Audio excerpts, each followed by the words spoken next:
Apakah salah kalau dia anggota DPR? Tidak. Bagus kalau dia jadi anggota DPR. Tapi kalau tidak bagus agamanya, tidak ada gunanya nanti itu anak ketika kita mati. Apakah tidak bagus anak sekolah tinggi-tinggi, profesor, dokter? Bagus kalau anak tertinggi sekolahnya. Tapi kalau tidak bagus agamanya, tidak ada semua gunanya itu gelarnya untuk kita nanti kalau mati. Apakah jelek kalau anak kita jadi pemborong kontraktor? Bagus kalau anak kita jadi pemborong kontraktor supaya dia kaya. Tapi kalau tidak bagus agamanya, tidak ada gunanya semua itu pemborong kontraktor. Yang disebut sahabat, ketemu dengan Nabi, bergaul dengan Nabi, beriman kepada Nabi, matinya pun tetap beriman kepada Nabi. Ini tidak banyak. Nah, sahabat ini bernama Alqamah. Bagus ibadahnya. Di mana Nabi dakwah ada di depan. Kalau Nabi berjamaah di belakang ada Alqamah. Tapi anehnya ketika sakaratil maut tidak bisa syahadat. Dibimbing oleh Bilal, la ilaha illallah. Alqamah cuma bilang la, tidak, kaku bibirnya. Baik. Bilal lapor sama Nabi, ya Rasulullah, Alqamah madang ideknya oleh syahadat. Alqamah sakaratil maut tidak bisa syahadat. Tolong Anda doakan. Nabi bersabda, baik. Kenapa bisa? Nabi sekali agamanya itu. Kok bisa? Didoakan oleh Nabi, tetap tidak bisa. Nabi lalu bertanya, ada yang tahu rumahnya bapaknya? Sudah meninggal ya Rasul. Kau pergi cari mamanya. Pasti ada dosanya sama mamanya ini. Pergi cari mamanya. Cari, ketemu. Bilal berkata, Bu, sakaratil maut kodong itu anak, tanda bisa syahadat. Mungkin ada dosanya sama ibu. Apa Nabi bilang ibunya? Ada apa mi? Kurang ngajar memang itu anak. Setengah mati aku hamilkan. Masya Allah, pernah dirasakan hamil? Pernah Pak? Oh itu di belakang itu. Oh, itu bedek kalau hamil orang dah ada enaknya. Coba lihat orang hamil, jalan aja setengah mati. Duduk itu nggak bisa duduk Mas Suleka, pakai standar samping. Iya toh, tidur. Baik. Pernah lihat ibu hamil tidur tengkurap, mopang, nggak bisa. Bapak, bagaimana rasanya hamil nih Pak? Mau ki rasakan, ambil ki kelapa, kasih masuk satu biji di perut tak, dengan sabuk-sabuknya, kemana-mana bawa. Itu ibu-ibu kemana-mana kan dia bawa. Setengah mati, tidur tidak ada enaknya. Menghadap ke kanan poso, menghadap ke kiri sesak napas, satu jenaknya gaya pasrah. Coba, kalau kita laki-laki menderita, paling menderita kalau ngidam istrinya. Pernah ada bapak-bapak, Ustaz apa doanya supaya berhenti ngidam?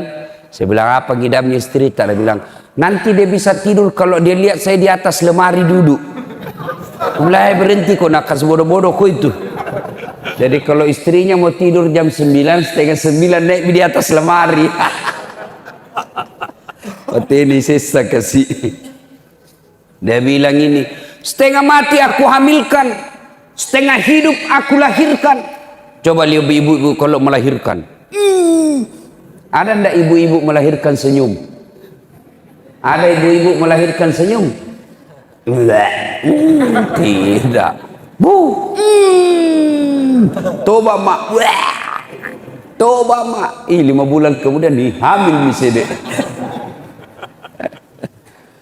Setengah mati aku hamilkan, setengah mati ku lahirkan. Setelah ada istrinya, lebih sayang istrinya dari saya. Pernah satu saat saya datang ke rumahnya, rindu sekali sama dia. Lama dia tidak datang kepadaku. aku rindu kepadanya, maka aku datang kepadanya supaya bisa melepas rinduku. Tapi apa yang terjadi? Belum saya masuk rumahnya, dia dengar saya di pintu. Langsung dia bilang sama istrinya, datangi mama, cepat ku sembunyi itu kacang. Tak jadi mamaknya masuk. Nangis ibunya pulang. Sejak itu tidak pernah lagi diinjak rumahnya. Setengah mati ku lahirkan, ku besarkan. Setelah ada istrinya, lebih sayang istrinya daripada saya. Abi lalu bersabda, au dek nana runtuh. Masih sania nanai. Panggil itu ibunya, panggil nih. Panggil. Bu, lihat itu anakmu. Tidak bisa. Tidak selamat ini kalau ibu tidak maafkan. Tidak mau saya Rasul, kurang ngajar biar saya narasa. Kalau begitu kata Nabi, jalan satu-satunya supaya selamat ini anaknya ibu, saya harus bakar. Silahkan. Saudara-saudara sekalian, kata Nabi, kumpulkan kayu. Kumpul kayu. Kumpul kayu. Nyalakan. Nyala. Begitu nyala ditanya lagi, bu betul tidak mau maafkan? Saya tidak mau maafkan. Kata Nabi, lebih baik saya bakar api dunia daripada apinya neraka. Itu api neraka pak. Jangan coba-coba. Ini bapak-bapak yang anggap enteng api neraka. Kan ada tong itu biasa bilang, wita topina witai. Api neraka itu pak, kata Nabi, 69 panasnya api di dunia baru sama panasnya api neraka. 69 kali. Api dunia pak 69 kali. Itu bahkan paling ringan apinya neraka. Kata Nabi, diletakkan kerikilnya neraka di kakinya, paling ringan. Letakkan kerikilnya neraka di kakinya, saking panasnya mendidih sampai ke otaknya. Itu yang paling ringan. Jadi kalau bapak-bapak mau bayangkan api neraka, coba maki ambil ki api, nyalakan kompor gas, kasih masuk tangan tak. Kalau bapak merasa ringan, aman. Tapi kalau baru api rokok lompat maki, oh hati-hati kau sekali. Hati-hati. Pernah lihat film G30 SPKI? Kembali nonton itu pak, supaya kita itu waspada terhadap PKI sekarang. Itu ada itu film itu ditusuk matanya api rokok. Itu belum api itu pak, baru serbuk. Api di dunia, api neraka itu kan ada 4 tingkatan. Api yang Allah ciptakan itu ada 4 tingkatan. Tingkatan pertama, api yang warna merah. Ini apinya para perokok. Coba lihat kalau merokok, kayak orang bodoh-bodoh. Apa mau kerja itu? Isap buang, beleng-beleng. Sekali-kali isap, kunyah. Nah, masa kamu? Itu saja nak kerja 10 menit, beleng-beleng.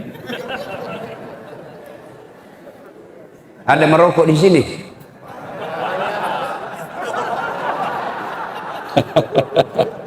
Minta maaf pak, minta maaf. Biar ini bapak marah, bapak mau marah mau pulang sebentar. Warna merah dibakar 1000 tahun menjadi lebih panas, menjadi warnanya menjadi biru. Nah, itu yang ada di kompor gas. Kalau ibu-ibu kasih nyala kompor gasnya itu kan biru. Nah, bakar lagi 1000 tahun tambah panas menjadi putih. Nah, ini biasa apinya yang ada di PT Vale, yang kasih hancur-hancur tambah ke tembaga yang keras. Bakar lagi 1000 tahun menjadi hitam. Bakar, inilah api neraka. Bilang Nabi, lebih baik api dunia siksa kau daripada api neraka. Kau tidak bakal tahan itu api neraka. Nyala, diangkat, Alqamah diangkat rame-rame. Kata Nabi, lempar masuk api. Begitu mau dilempar, ibunya berteriak, tahan, jangan kau bakar anakku ya Rasul. Memang dia kurang ajar, memang dia durhaka, tapi sudah kumaafkan dosa-dosanya. Tidak ada artinya sakit hatiku ketimbang melahirkan dia. Tidak ada artinya sakit hatiku ketimbang hamil dia 9 bulan dalam perutku. Saya maafkan dia ya Rasul. Begitu dia bilang saya maafkan, Nabi berkata, letakkan, turunkan, turun. Pas turun, ditanya kembali ibunya, Bu, betul kita maafkan? Betul ya Rasul. Lalu Alqamah dituntun dan akhirnya dengan susah payah mengucapkan La ilaha illallah Muhammadur Rasulullah, meninggal dunia. Apa hikmah dari kisah ini Pak? Sahabatnya saja Nabi, hidup sesama dengan Nabi, didoakan langsung mulutnya yang Rasulullah sallallahu alaihi wasallam tidak bisa selamat ketika sakaratil maut, menghadapi sakaratil maut dengan susah. Gara-gara apa? Durhaka sama ibunya. Ini kejadian lebih 1400 tahun yang lalu. 1400 tahun yang lalu. Apakah tidak ada sekarang seperti itu? Anak durhaka? Oh, lebih banyak lagi sekarang Pak. Anak-anak kita sekarang tinggi sekolahnya, tinggi tong kurang ajarannya. Bahkan saya baru-baru dapat Pak. Saya mau pergi taksiyah di Makassar. Mau pergi ceramah di Makassar, tiba-tiba ada ibu-ibu menelpon saya. Assalamualaikum Ustadz. Waalaikumsalam. Sambil menangis ini ibu. Ustadz, tolong cepat datang ke rumahku Ustadz. Tolong saya Ustadz. Saya bilang, ibu kenapa? Tenang-tenang ibu. Dia menangis terseduh-seduh. Kenapa ibu? Dia bilang, tolong Ustadz. Meninggal suamiku, tidak tahu kamu urus bagaimana Ustadz. Mana anak-anaknya? Tidak ada anak-anakku Ustaz, sibuk semua Ustaz. Saya sudah telepon, tidak ada yang bisa datang. Ini kejadian sebenarnya. Lalu saya datang ke rumahnya. Saya batalkan ceramahku, saya suruh ganti orang. Menangislah ini di depan jenazah suaminya. Saya bilang, mana anaknya? Teleponnya, mari saya telepon. Dia kasihlah nomor telepon anaknya yang pengusaha di Samarinda. Pengusaha, banyak duitnya. Saya telepon anaknya. Tabek Pak, ada berita duka, meninggal bapak tak? Apa dia bilang? Oh, sudah lama memang sakit itu bapakku. Saya bilang, jadi bagaimana Deng? Ditunggu ki atau apa? Apa dia bilang? Sudahlah Ustadz, biar saya pulang tidak merubah keadaan. Biar saya pulang tidak hidup lagi bapakku. Banyak pekerjaanku di sini. Begini saja Ustadz. Tolong kirim SMS-kan nomor rekening tak. Semua biaya pemakaman dan pengurusan jenazah bapakku kita yang ngatur. Coba, kaya ini anaknya, tinggi sekolahnya. Tapi karena tidak dididik agama dengan baik, seperti ini kejadiannya. Nauzubillah min dzalik. Saya baru-baru pulang dari Jepang. Saya kaget itu Jepang Pak. Hampir setiap rumah ada anjingnya. Dan itu dipelihara anjing lebih mahal biayanya daripada anak yatimnya Indonesia. Ada restoran itu khusus kasih makan anjing. Datang itu orang ke Jepang, datang ke situ hanya untuk kasih makan anjingnya. Adalah saya tanya, karena dia punya 4 anjing. Saya tanya, kenapa tidak ada anakmu ikut? Nah bilang, tidak ada anakku. Ada istri, suami istri. Kenapa tidak bikin anak? Kenapa anjingku pelihara? Apa Nabi bilang? Kalau anjing saya pelihara, meskipun uangku keluar, paling tidak jadi hiburan buat saya. Sampai tua saya bisa main-main sama anjingku. Kalau anak setengah mati ku lahirkan, tua, nah kasih masuk ke panti jompo. Tidak ada gunanya pelihara itu anak. Coba. Kalau bapak tidak didik agama dengan baik anak tak, tunggu nih. Nah kasih begini ki juga. Pak, ibu bapak yang saya muliakan. Ini yang saya ingin sampaikan. Pentingnya kita didik agama tak Pak. Didik itu agama anak-anak tak. Apakah salah kalau dia anggota DPR? Tidak. Bagus kalau dia jadi anggota DPR. Tapi kalau tidak bagus agamanya, tidak ada gunanya nanti itu anak tak ketika kita mati. Apakah tidak bagus anak tak sekolah tinggi-tinggi, profesor, dokter? Bagus kalau anak tak tinggi sekolahnya. Tapi kalau tidak bagus agamanya, tidak ada semua gunanya itu gelarnya untuk kita nanti kalau mati. Apakah jelek kalau anak kita jadi pemborong kontraktor? Bagus kalau anak kita jadi pemborong kontraktor supaya dia kaya. Tapi kalau tidak bagus agamanya, tidak ada gunanya semua itu pemborong kontraktor. Nah, sekarang kenapa anak tak salah? Kenapa anak kita sekarang makin tinggi sekolahnya, makin tinggi kelasnya? Bandingkan zaman kita kecil dulu. Jangankan bicara kasar sama orang tua, ipole wajo-wajona tomato tak pimali pak. Mau lewat depannya orang tua tak boleh kalau ada tamunya. Kalau ada tamunya bapak kita lewat, nah kasih bola matanya, lari maki. Sekarang kasih boleh mata tak pak, apa nak bilang anak tak? Kenapa mata tak pak? Nah sekarang pertanyaan, bagaimana cara mendidik anak? Silakan baca buku pedoman pendidikan anak. Silakan baca hasil-hasil riset orang-orang modern. Silakan baca majalah buku tentang cara mendidik anak. Tapi bapak keliru dan sesat kalau tidak membuka Quran mendidik anak. Itu ada dalam Quran. Ada yang tahu? Seorang manusia biasa, bukan nabi, bukan rasul, tapi jago dalam mendidik anaknya, hebat dalam mendidik anaknya. Akhirnya dikasih nama surah dalam Al-Quran karena hebatnya dalam mendidik anaknya. Ada yang tahu siapa dia? Siapa? Angkat tangan, saya kasih hadiah. Siapa? Luqmanul Hakim. Bapak dapat hadiah. Ini hadiah pak. Silakan, silakan. Ini uang barakah. Nah, ambil. Nah. Ada juga sebut di sana tadi Luqmanul Hakim, tapi jauh, tidak dapat hadiah. Itu hikmahnya pak, kalau dengar ceramah dekat-dekat kita dapat uang. Itu hikmahnya. Namanya Luqmanul Hakim. Diabadikan dalam Quran karena dia hebat dalam mendidik anaknya. Bagaimana Luqmanul Hakim mendidik anaknya? Yang pertama dia didik anaknya apa?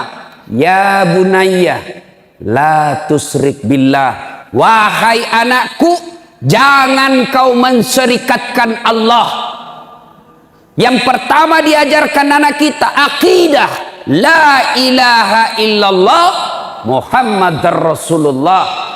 Tiada Tuhan selain Allah, Muhammad adalah Rasul Allah. Itu dulu diajarkan. Bagaimana aplikasinya itu akidah? Termasuk keyakinan tentang 3 hal. Perbaiki akidahnya anak kita ini. Apa itu? Nah, jodoh itu di tangan Allah. Nah, ajal itu di tangan Allah. Nah, rezeki itu di tangan Allah. Biar kau setengah mati, kau pakai akalmu, kau pakai kakimu, kau pakai tanganmu. Kalau bukan rezekimu tidak masuk ke kantongmu. Sebaliknya, biar kau tidak kerja keras, kau hanya buka toko sederhana, tapi karena rezekimu datang dari Allah, tidak ada yang bisa halangi kamu. Itu akidah. Nah, cuma kita jarang ajar anak kita begini. Coba Ibrahim alaihissalam. Ketika Ibrahim alaihissalam tua, dia kumpul anaknya. Apa dia tanyakan anaknya? Anakku, ma ta'buduna min ba'di. Nanti kalau bapak mati, nak apa kamu sembah? Kita kalau tua apa kita bilang sama anak tak? Nak, ma ta'kuluna min ba'di. Nanti kalau mati karena apa kamu makan? Sangin makannya saja anak tak kita pikir. Padahal tidak ada orang mati kelaparan di sini. Ada mati kelaparan di sini? Tidak ada pak. Nah, pertama didik anak kita adalah akidahnya. Bagaimana sebenarnya kewajiban orang tua kepada anak? Apa kewajiban orang tua kepada anak? Artinya apa? Berdosa kalau dia tidak lakukan kepada anak. Apa itu? 1, beri nama yang baik. Begitu lahir anak tak kasih nama yang baik. Ada bilang gitu, orang bilang, apa arti sebuah nama? Oh bodoh itu kalau ada orang bilang begitu. Bayangkan kalau tidak ada semua nama tak di sini. Bagaimana kita mencoblos caleg kalau tidak ada namanya? Bagaimana bapak mau telepon saya ceramah kalau bapak tidak punya nama? Halo, ada ustaz, Ustaz yang mana? Ada itu yang pendek. Wah, banyak itu ustaz pendek di Makassar. Bagaimana? Nama itu penting dalam Islam. Nama adalah doa. Ketika anak namanya Mutmainnah, artinya jiwa yang tenang. Ketika panggil temannya, oh Mutmainnah, itu berarti orang, wahai kau jiwa yang tenang. Nama adalah doa. Itu di dunia. Lalu nama adalah identitas. Nama adalah ciri, tanda. Sebut nama tak Pak? Bapak sebut nama, paling tidak ada dua setahu. Siapa? Suku dan agama. Sebut min nama tak? Nama Muhammad Margono, Islam, Jawa. Itu nama Bertus Magaluntung. Di sana tuh raja ini Kristen. Dari nama bisa ditahu agamanya orang. Abdul Jabbar 99% pasti Muslim. Ambot Dalle kandalah kalau orang Jawa. Mana ada orang Jawa namanya Ambot Dalle? Tidak ada itu. Kalau Jokowi ayah, Prabowo ayah, Margono, Susilo Wamba Mulyono, itu Jawa. Kalau Ambot Dalle, Bugis lah itu. Itu orang Bugis tidak mau kalah sama Udin sedunia. Pernah dengar itu Udin sedunia? Ada juga namanya Ambok sedunia. Ambok yang banyak rezekinya namanya Ambok Dalle. Ambok yang setiap berniaga untung terus namanya Ambok Upe. Ambok yang tidak pernah lolos kalau mencalek namanya Ambok Sakka.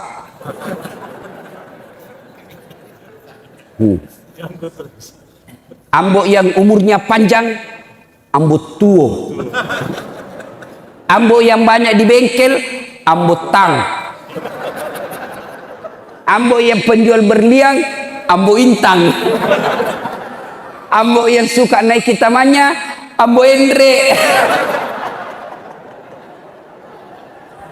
Orang Bugis itu Pak.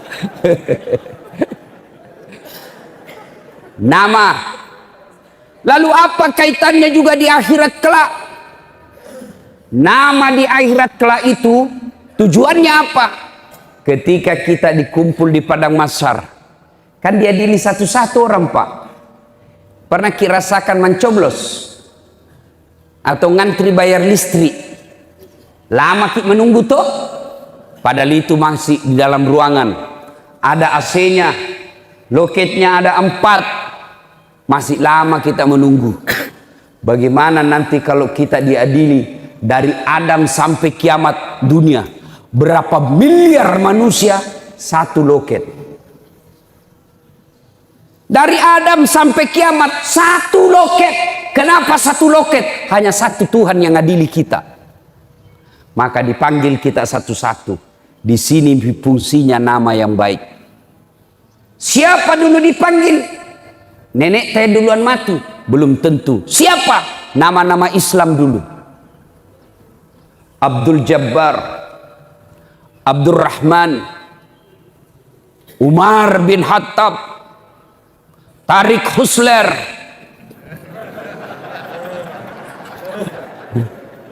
Das'at Latif. Itu dulu dipanggil. Fatimah, Mutmainnah, Aisyah. Itu dulu dipanggil. Nama-nama Islam dulu. Joni, Tony, Ningsi, Nini, Joko. Di belakang kok. Dipanggil juga Pak, dipanggil juga tapi di belakang. Dipanggil juga Bapak, dipanggil tapi di belakang. Maka celakalah orang yang namanya tidak diislami Pak. Makanya orang tua kewajibannya kasih nama yang baik. Ada kawan saya, bagaimana minamaku? Dicari di Quran tidak ada. Dicari di Injil tidak ada. Dicari di Taurat tidak ada. Dicari kitab Sabur tidak ada.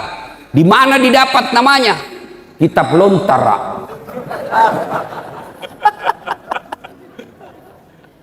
Siapa namanya?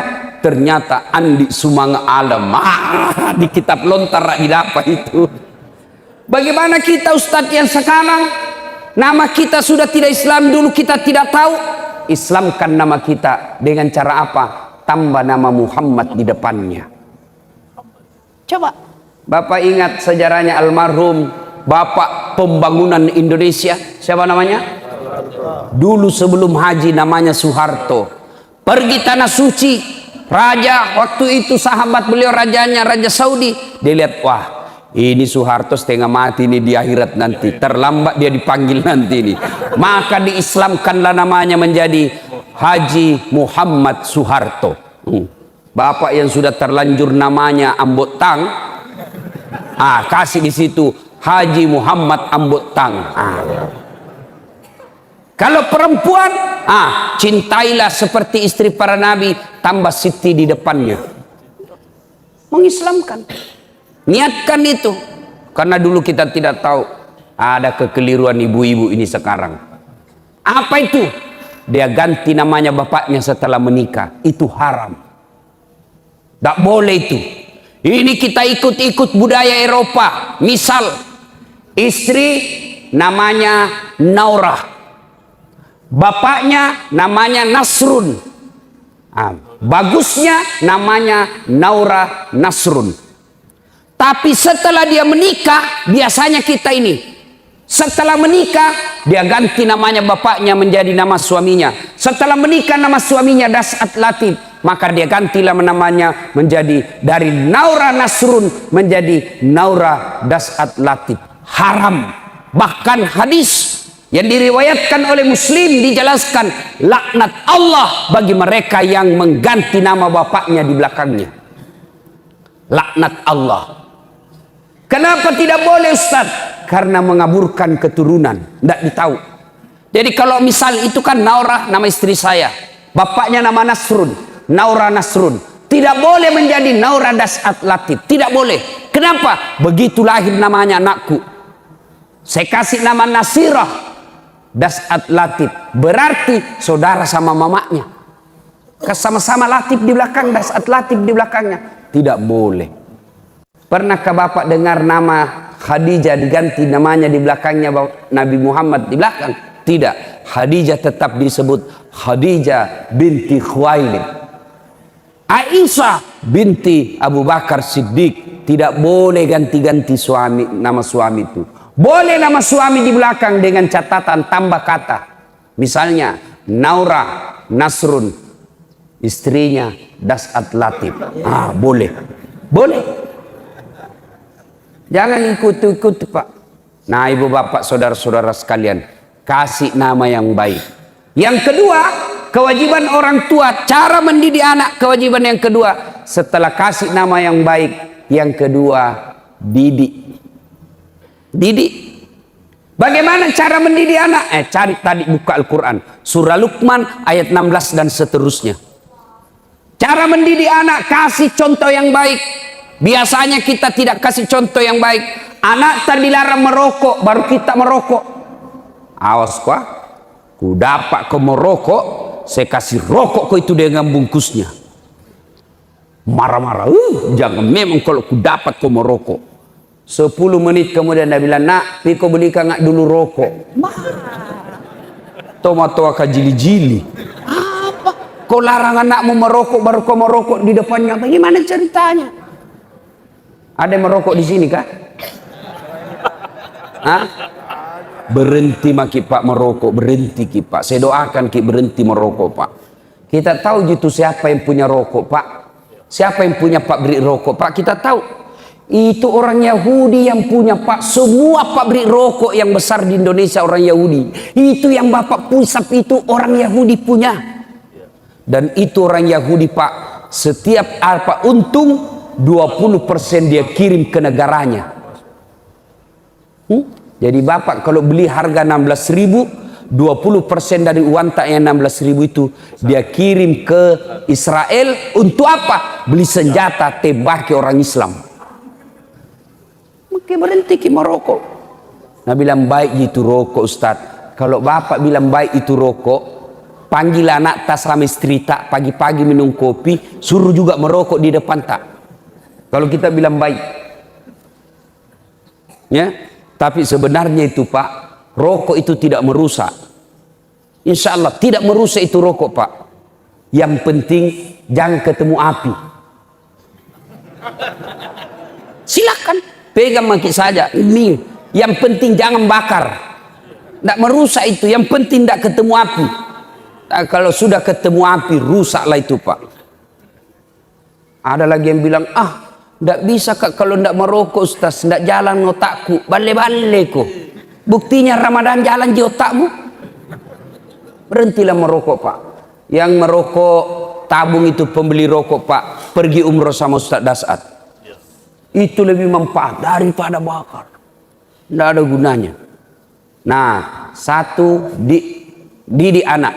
Nah, yang kedua maksud saya. Tadi kewajiban orang tua kasih nama. Dua, didik. Kasih contoh yang baik. Itu orang tua saya Bu. Mamaku dan sarjana.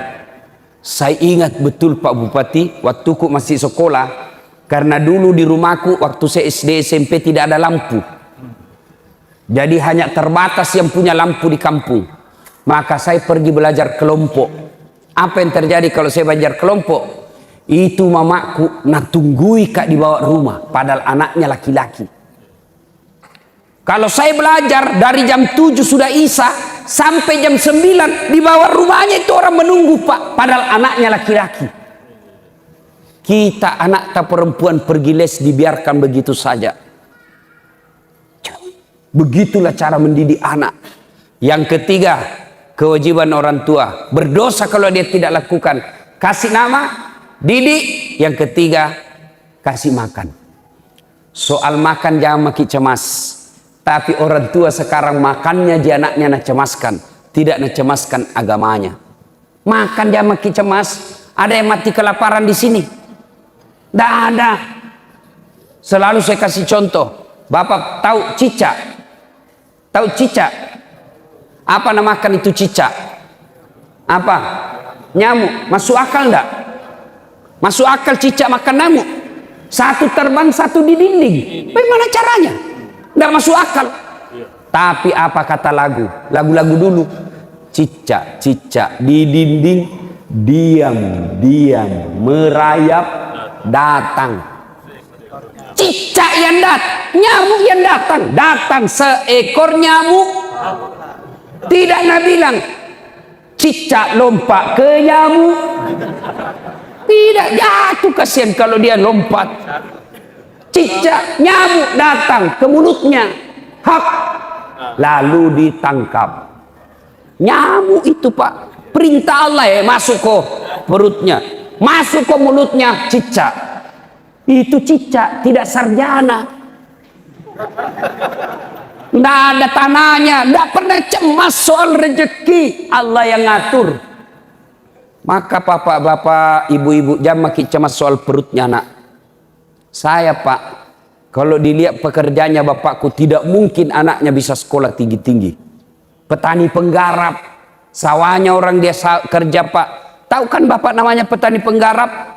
Sawahnya orang dikerja, naik 5 karung, 4 karung untuk yang punya sawah, 1 karung untuk bapakku, 14 anaknya. Masuk akal enggak? Yang heran bagus itu kalau banyak anak. 14. Bayangkan kalau 14. Mamaku sekarang tiap bulan 14 juta dia terima 1 bulan. Dari mana? Dari semua anaknya yang 14, 1 juta 1 orang. Nah bilang mamaku sekarang coba ku tahu dulu begini ku tambahi anakku. Sekarang kita 1 ji anaknya, 2 anak, 1 tenggelam, 1 nagigi buaya, habis mie. Coba kalau 14, 1 jadi bupati, 1 jadi sekda, 2 jadi anggota DPR, 4 jadi kontraktor, 2 jadi penghafal Quran, 1 jadi mubalik. Enaknya bapak hidup. Ya bapak. Jangan pikir ini makan, bikin saja Pak. Kasih banyak. Nah bilang sudah akhirnya mesin ustaz. Turun mesin ibu di rumah. Pakai mesin baru.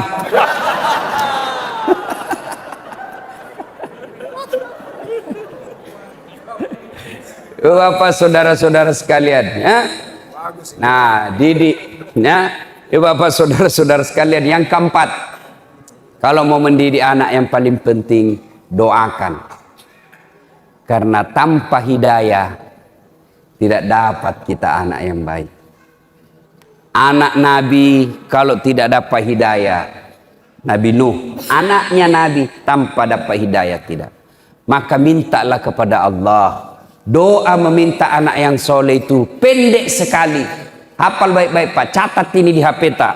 Doanya. Rabbi habli minas solihin. Ya Allah berikan hamba anak yang soleh. Rabbi habli minas solihin. Ya Allah berikan hamba anak yang soleh. Kapan caranya Ustaz? Kita suap anak tak. Ibu-ibu kita kasih nete anak tak kasih asi. Sudah. Rabbi habli minas solihin. Rabbi habli minas solihin. Usap-usap kepalanya. Rabbi habli minas solihin. Jami kalau bapaknya. Rabbi habli minas solihin.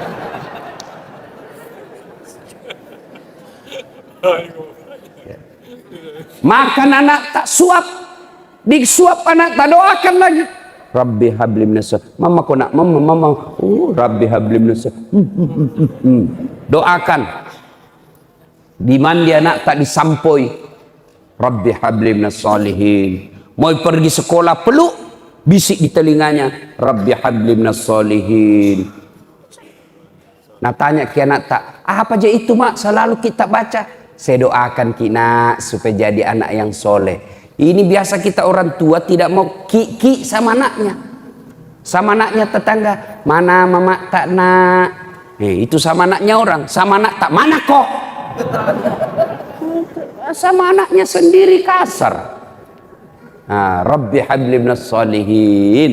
Saya doakan kina supaya kita beriman soleha soleh. Sampai di sekolah diajak bolos sama temannya. Ayo bolos. Apa nak bilang anak? Tanda deh. Nak doakan nggak tadi mamaku anak soleh.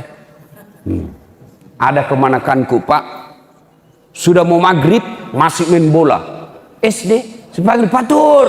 Sudah mi. Ayo masuk ke masjid. Pergi masjid jamaah sama om. Dia bilang sedikit lagi om. Kutunggu ini. Begitu asan masih main bola. Terpaksa Ustadz Dasat masuk lapangan. Saya bisik telinganya. Rabbi habli minas solihin. Langsung menangis Pak, menangis. Heran semua orang lihat, jago na Pak Ustaz. Nggak bisa jika menakannya na menangis. Dia tidak tahu telinganya saya bisik, tanganku dibawa makan jiki.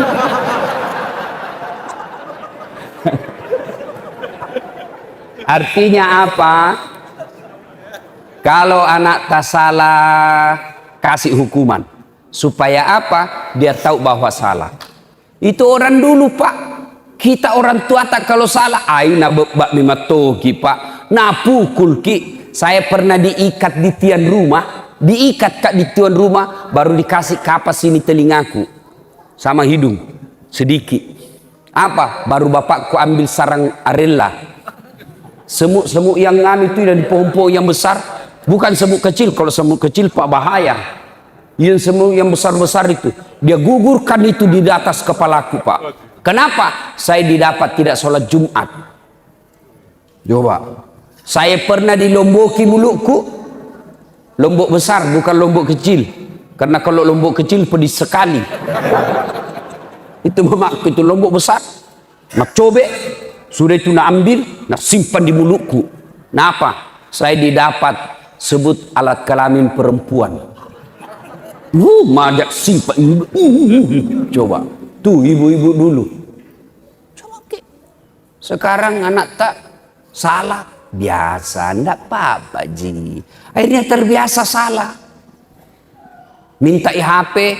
Enggak mau bapaknya kasih. Langsung datang mamanya. Kasih nih. Apa gunamu jadi camat? Banyak uangmu setengah mati kau cari uang urus rakyat. Ada camat di sini.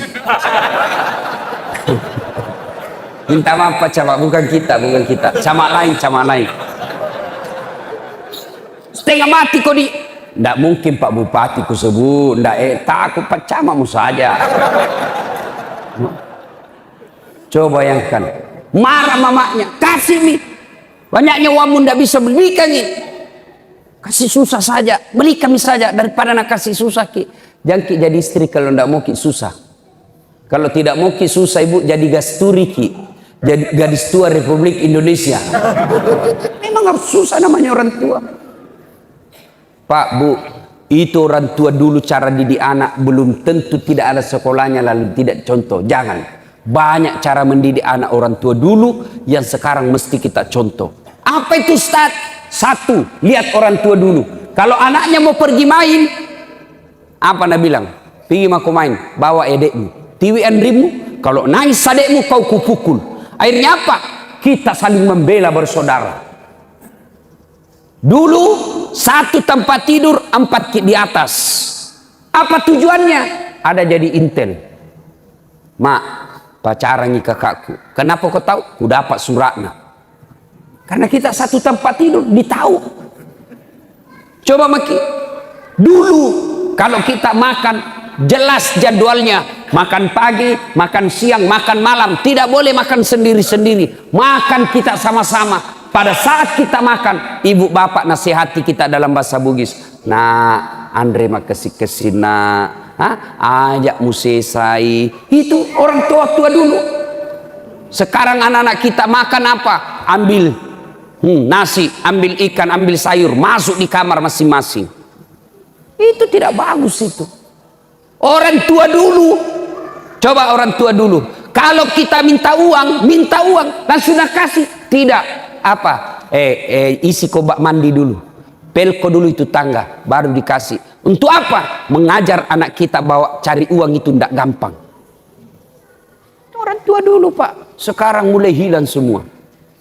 Satu anak satu kamar, satu anak satu TV, satu anak satu handphone. Akhirnya sampai di rumahnya tidak pernah ketemu saudara. Masuk di rumah masing-masing pakai handphonenya, tidak pernah ketemu saudaranya. Sampai di dalam video call sama temannya, dia teleponlah temannya. Apa anda bilang cowoknya? Kasih kau pakai kau itu headset supaya tidak dengar mamamu di kamar. Bakmi. Nah bilang cowoknya dari sebelah video call, lihat ke bedek kasih luar lidah tak. Sedikit lagi tur leher tak. Ya, cek depi, buka sedikit. Akhirnya apa? Anak tak terbiasa pornografi, ketemu hamil anak tak. Kita gagal mendidik anak. Tidak semua yang dulu-dulu itu jelek. Dulu-dulu itu mendidik anaknya tidak ada sekolahnya, tapi anaknya bisa jadi sukses. Kenapa kita sekarang gajinya suami tak jelas, ada mobil dinasnya, ada rumahnya baik, ada pengawal-pengawalnya. Kenapa kita tidak bisa mendidik anak kita? Ini perlu kita evaluasi, renungkan kembali.